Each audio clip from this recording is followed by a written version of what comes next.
எனக்கு irregular cycle இருக்கு. 45 நாள் தாண்டி தான் வருது. சில சமயம் 2 மாசம், 3 மாசம், 6 மாசம் கூட ஆகலாம்.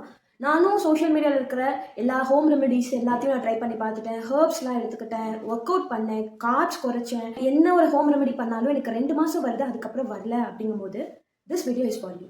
ஃபர்ஸ்ட் திங், நம்ம ரூட் காஸ் என்னங்கிறத ஐடென்டிஃபை பண்ணணும். ரூட் காஸ் ஐடென்டிஃபை பண்ணி அந்த காசு என்னங்கிறத எலிமினேட் பண்ணோம்னா ஆட்டோமேட்டிக்காக நம்ம சைக்கிள் வந்து சிங்க் ஆகிடும். எனக்கு ஆப்சன்ஸ் ஆஃப் பீரியட் இருக்குது. இதுக்கு என்ன மேஜர் ரீசன்ஸாக இருக்கலாம் அப்படின்னு பார்த்தோம்னா, ஃபர்ஸ்ட் திங், ப்ராப்பரான ஃபாலிகுலர் க்ரோத் இல்லை. நம்ம எவ்ரி பீரியட் செகண்ட் டேல உங்களுக்கு வந்து நம்ம நம்ம ரைட் ஓவரிலேருந்து ஒரு 2 ஃபாலிக்கல், லெஃப்ட் ஓவர்லேருந்து ஒரு 3 ஃபாலிக்கல்னு சொல்லி டாமினன்ட் ஃபாலிக்கல் சூஸ் ஆகும். ஒரு 10 நாள் அந்த ஃபாலிக்கல் ப்ராப்பராக வளரும். அது வளர்ந்து ஒரு லாஸ்ட் 2 டேஸ், அதாவது 11th டே 12th டே போல் பார்த்தீங்கன்னா மெச்சூர் ஆகும். மெச்சூர் ஆனதுக்கப்புறம் ரப்ச்சர் ஆகும். ஓவலேஷன் ப்ராசஸ் நடக்கும்.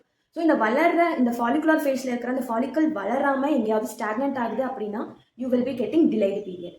Second thing, ovulation process. வளர்ந்த ஃபாலிக்கல் ரப்ச்சர் ஆகிறதுல வந்துட்டு டிலே ஆகுது அல்லது ரப்ச்சர் ஆகலை அப்படிங்கும்போது அதான் ஆன்ஓவலேஷன் மாறும். ஸோ அப்போ you will be having delayed period.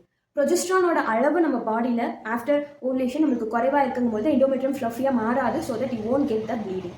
ரொம்ப இம்பார்ட்டண்ட்டான விஷயம், உங்கள் TSH level make sure. Thyroid stimulating hormone, இது தைராய்டு ஹார்மோன் கிடையாது, பிட்யூட்டரியிலேருந்து செக்ரேட் ஆகிற ஹார்மோன். இந்த டிஎஸ்ஹெச் லெவல் 5 தாண்டி போகுது, மேக்ஸிமம் லிமிட் தாண்டி போகுதுங்கும்போது நம்மளுக்கு இர்ரெகுலர் சைக்கிள் வரலாம், அதாவது டிலேடு பீரியட் வரலாம். பாடியில் ப்ரொலாக்டின் லெவல் மோர் தென் 25 இருக்கும்பொழுது you will be having this delayed period. நம்ம அந்த ஃபாலிகுலர் க்ரோத் ப்ராப்பராக இல்லைன்னு பார்த்தோமா, அதுலேயே அந்த ஓவலேஷன் ப்ராசஸை ஸ்டிமுலேட் பண்ணுற எல்ஹெச் லூட்டினைசிங் ஹார்மோன் லெவல் உங்கள் செகண்ட் டே ஆஃப் பீரியட்லேயே ரைஸ்டாக இருக்குங்கும்போதும் you will be getting absence of period. பாடியில் இன்சுலின் ரெசிஸ்டன்ஸ் அதிகமாக இருக்குது அப்படிங்கும்போது, அதாவது சிம்பிளாக சொல்லணும்னா, எனக்கு பியூபர்ட்டி அட்டன் பண்ணதுலேருந்தே சைக்கிள் இர்ரெகுலராக இருக்கும்.